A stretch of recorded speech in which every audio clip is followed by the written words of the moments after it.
Between 1990 and 2010, some of our leading causes of death and disability haven't changed. Heart disease was the leading cause of loss of life and health then, and remains the leading cause today.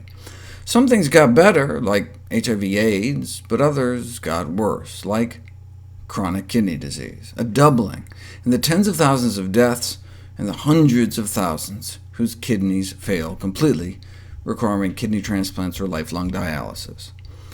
And about 1 in 8 of us now have chronic kidney disease, whether we know it or not, and most of those with chronic kidney disease don't know it. About 3/4 of the millions affected are unaware their kidneys are starting to fail, which is particularly worrisome given that early identification provides an opportunity to slow the progression and alter the course of disease.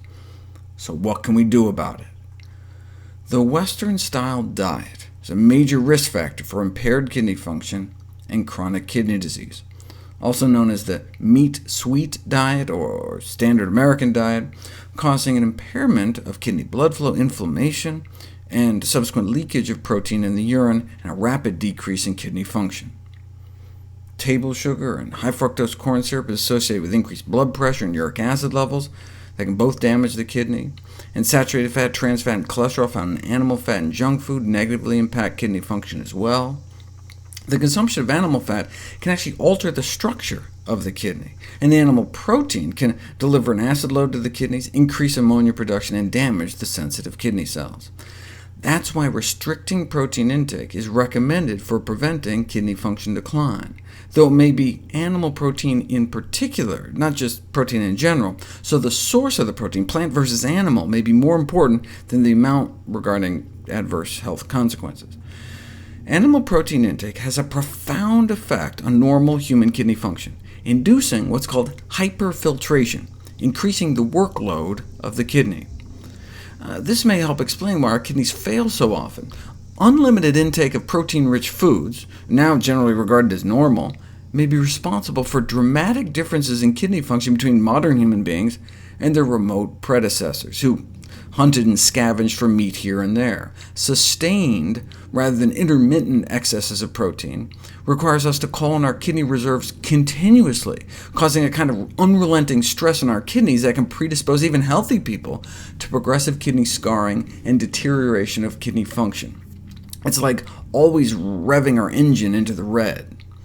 On the other hand, administration of an equal quantity of vegetable protein does not appear to have the same effects.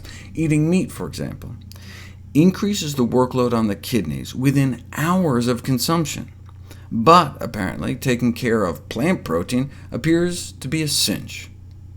This was done with beef, but any animal protein will do. Eat a meal of tuna fish, and you can see the increased pressure on the kidneys go up, again, within just hours, for both non-diabetics with normal kidneys and diabetics with normal kidneys.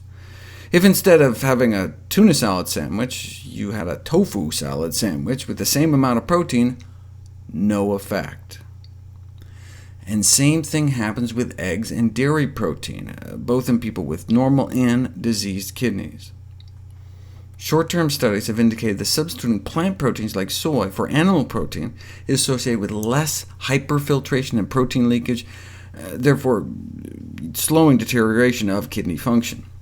However, the long-term effect has not been adequately studied until this study was published in 2014. A 6-month, double-blind, randomized, placebo-controlled trial, soy versus dairy protein, and the consumption of whole soy tended to preserve renal function, kidney function, compared with milk in individuals with lowered renal function. Similar results were reported in diabetics. Even just giving isolated soy protein appeared to make things better compared to dairy protein, which made things worse.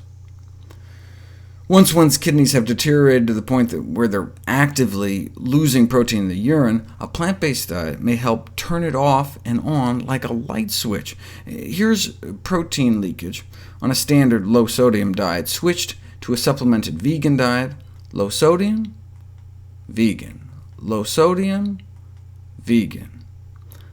What is going on? Why does animal protein cause that overload reaction, but not plant protein? It appears to be an inflammatory response triggered by the animal protein. We know this because administration of a powerful anti-inflammatory drug abolishes the hyperfiltration, protein leakage response to meat ingestion. Here's the typical kidney stress response to a meat meal, but here's with the anti-inflammatory drug on board, confirming the role of inflammation in the impact of animal protein on our kidneys.